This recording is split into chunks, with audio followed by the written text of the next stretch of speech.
नमस्कार दोस्तों, आपका स्वागत है पूर्णागिरी क्लासेस में। आज का जो हमारा टॉपिक है वो है महात्मा गांधी। आज हम महात्मा गांधी के विषय में चर्चा करेंगे। बहुत लंबा टॉपिक है, ठीक है। इसलिए इसको दो भागों में पढ़ेंगे हम। पहले भाग में महात्मा गांधी का जन्म से लेके उनकी साउथ अफ्रीका तक की यात्रा, उसके बाद दक्षिण अफ्रीका से जब वो वापस आ जाते हैं, उसके बाद जो भारत में आंदोलन होते हैं जिसमें वो नेतृत्व करते हैं, असहयोग आंदोलन हो गया, सविनय अवज्ञा आंदोलन हो गया, चंपारण हो गया, उसके बारे में हम अगले भाग में पढ़ेंगे, ठीक है। महात्मा गांधी का जन्म 2 अक्टूबर 1869 को हुआ था। कहाँ हुआ था? पोरबंदर, गुजरात में, ठीक है। इनके पिता का नाम करमचंद गांधी था। काठियावाड़ रियासत, उस समय रियासतें हुआ करती थी, तो काठियावाड़ रियासत में ये दीवान थे। राजकोट में पड़ती थी, इसमें दीवान थे। काफ़ी संपन्न परिवार से थे, कोई गरीब तबके के व्यक्ति नहीं थे। इनकी माता का नाम पुतलीबाई था। ये काफ़ी धार्मिक प्रवृत्ति की महिला थी, ठीक है। इनका महात्मा गांधी के जीवन पर बहुत अधिक प्रभाव पड़ा। ये हम आगे आपको देखने को मिलेगा। 13 वर्ष की आयु में, उस समय बाल प्रथा का काफ़ी प्रचलन था, तो 13 वर्ष की आयु में महात्मा गांधी का विवाह होता है कस्तूरबा से, जिसे बा कह के ये संबोधित करते हैं। प्रारंभिक शिक्षा में महात्मा गांधी एक औसत विद्यार्थी थे, ठीक है। ना पढ़ने में ज़्यादा अच्छे, ना ज़्यादा खराब, लेकिन इनकी हॉबी थी कि ये आगे जाके पढ़ाई करें। तो 19 वर्ष की आयु में 1888, ठीक है, 1888 में ये इंग्लैंड जाते हैं वकालत के लिए, ठीक है। वकालत पढ़ने के लिए 1888 में ये इंग्लैंड जाते हैं। और कब तक वहाँ रहते हैं? 1891 में। 1891 तक ये इंग्लैंड रहते हैं और 1891 में ये वकालत पूरी करके भारत वापस आते हैं। देखो, मैंने पहले भी बताया है, काफ़ी संपन्न परिवार से थे। अभी तक इनका, ठीक है, उस भेदभाव से पाला नहीं पड़ा है। जो अभी भारत गुलाम है, लेकिन इन सब चीज़ों का महात्मा गांधी के जीवन पर अभी कोई प्रभाव नहीं पड़ा है।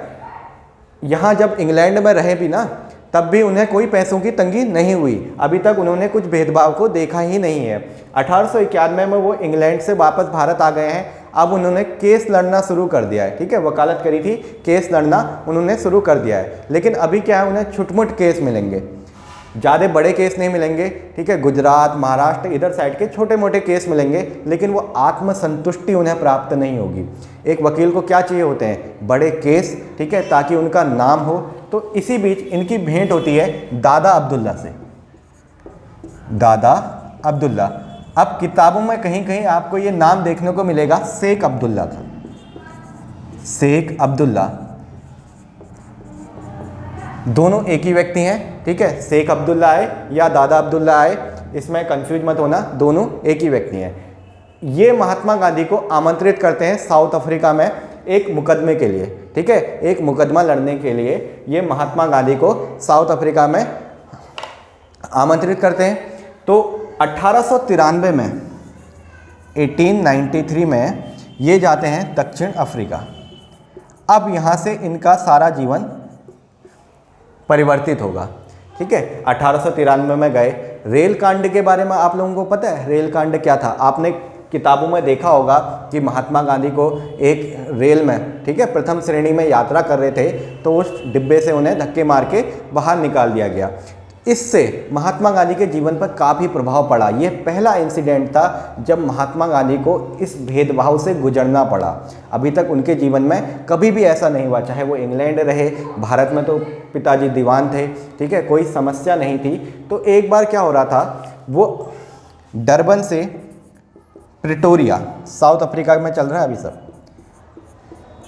डरबन से प्रिटोरिया केस की हायरिंग के लिए, ठीक है, डरबन से प्रिटोरिया यात्रा कर रहे थे। तो एक स्टेशन आता है पीटर मारिट्सबर्ग।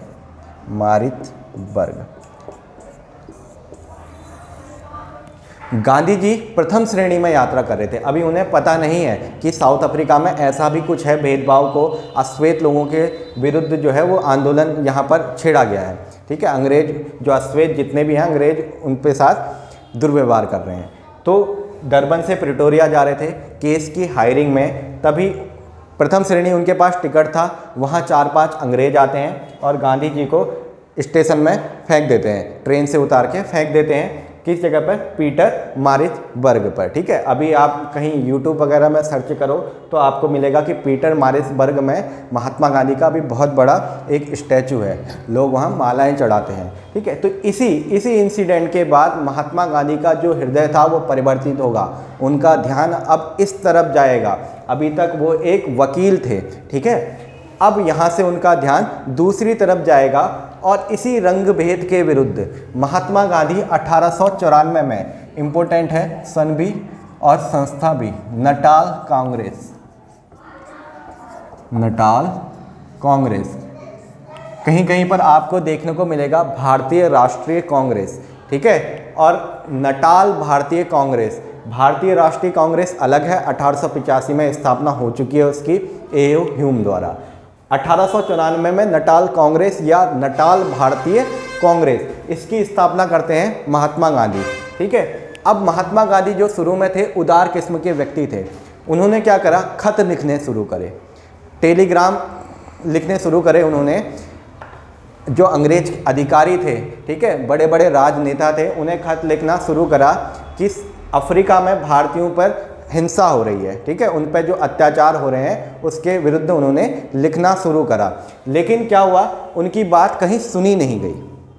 तो आते आते 1904 तक, देख रहे हो, 1894 से उन्होंने खत लिखने शुरू करे, लोगों को बताना शुरू करा, लेकिन 1904 आते आते उन्होंने अब खुद उसमें उन्होंने सोचा कि मैं खुद इस पर एक आंदोलन छेड़ूं। तो उन्होंने 1904 में एक अखबार इंडियन एसोसिएशन,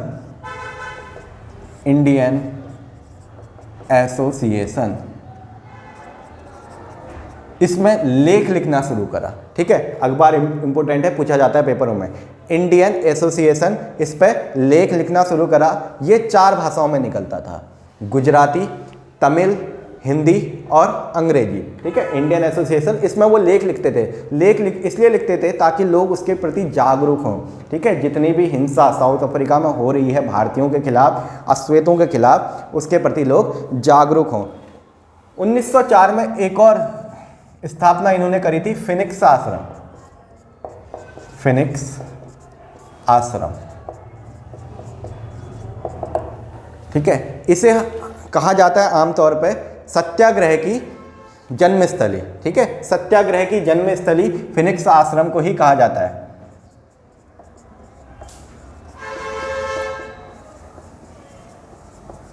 सत्याग्रह की जन्मस्थली 1904 में ही इन्होंने क्या करा था? 2 चीजें करी। एक, इंडियन एसोसिएशन अखबार में लेख लिखना इन्होंने प्रारंभ करा। दूसरा, 1904 में ही इन्होंने फिनिक्स आश्रम की स्थापना करी।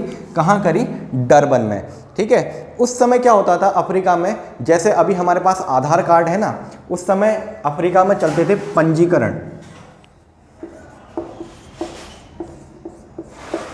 पंजीकरण कार्ड। अब इसका क्या मतलब है? जैसे अभी हमें आधार कार्ड दिया जाता है, किस लिए दिया जाता है? कि हम भारत के नागरिक हैं। उस समय पंजीकरण कार्ड दिया जाता था, ये केवल भारतीयों को दिया जाता था। साउथ अफ्रीका में उस समय भारत से 3 प्रकार के, ठीक है, 3 प्रकार के जो इंडियन थे वो साउथ अफ्रीका में निवास करते थे। उसमें पहले थे अनुबंधित, दूसरे गैर अनुबंधित,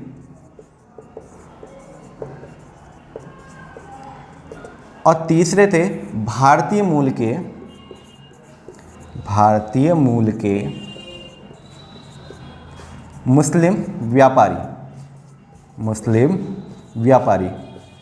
अभी मैंने बताया ना 1893 में किसने आमंत्रित करा था महात्मा गांधी को? शेख अब्दुल्ला ने। शेख अब्दुल्ला कौन थे? भारतीय मूल के मुस्लिम व्यापारी।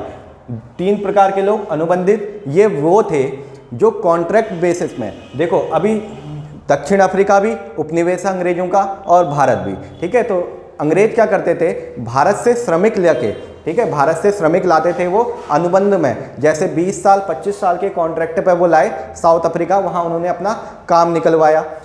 तो ये आते थे कॉन्ट्रैक्ट बेस में, 20-25 साल ये लाए जाते थे। उसके बाद गैर अनुबंधित वो लोग थे जो अनुबंध में आए थे ठीक है, जैसे वीज़ा होता है ना, आप कहीं वीज़ा में जाते हो 3 साल का, फिर वीज़ा ख़त्म होता है तो वहाँ की सरकार आपको पकड़ लेती है। तो ऐसे ही गैर अनुबंधित वो लोग थे जो आए तो अनुबंध पे थे, लेकिन 25 साल के बाद वो वहीं बस गए थे। ठीक है, ये होते हैं गैर अनुबंधित। तीसरे मैं आपको बता चुका हूँ, भारतीय मूल के मुस्लिम व्यापारी।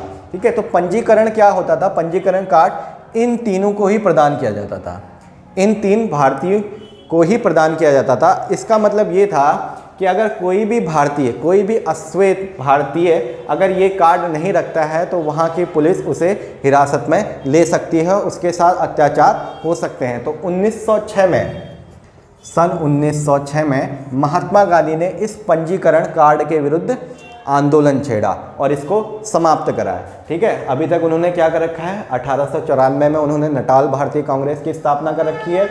1904 में इंडियन एसोसिएशन अखबार में उन्होंने लेख लिखा है, 4 भाषाओं में आता था, हिंदी, इंग्लिश, गुजराती और तमिल। 1904 में ही उन्होंने फिनिक्स आश्रम की स्थापना करी है, सत्याग्रह की जन्मस्थली कहा जाता है इसे।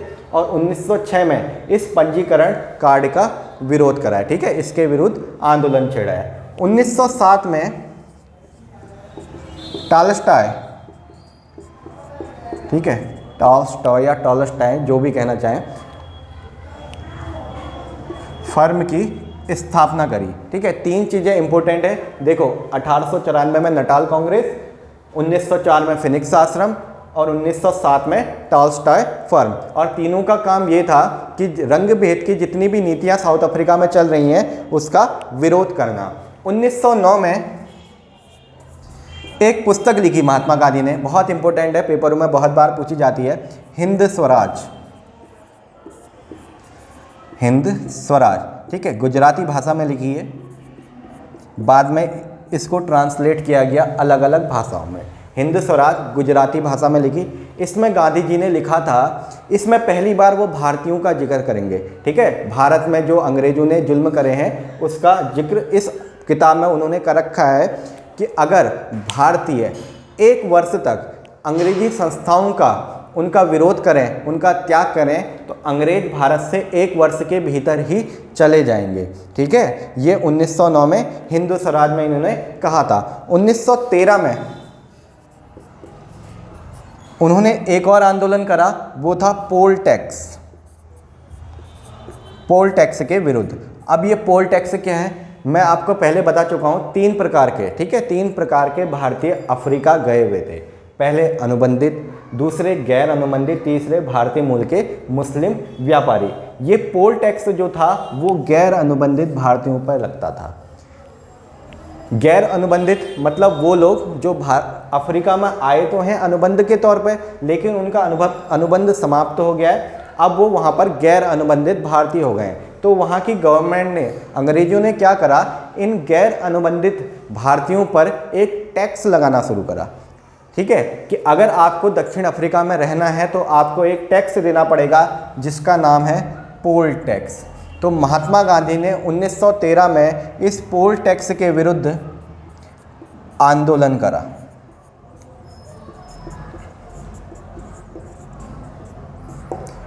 इसी समय अफ्रीका में एक और, ठीक है, एक और व्यवस्था थी जिसका उन्होंने विरोध करा।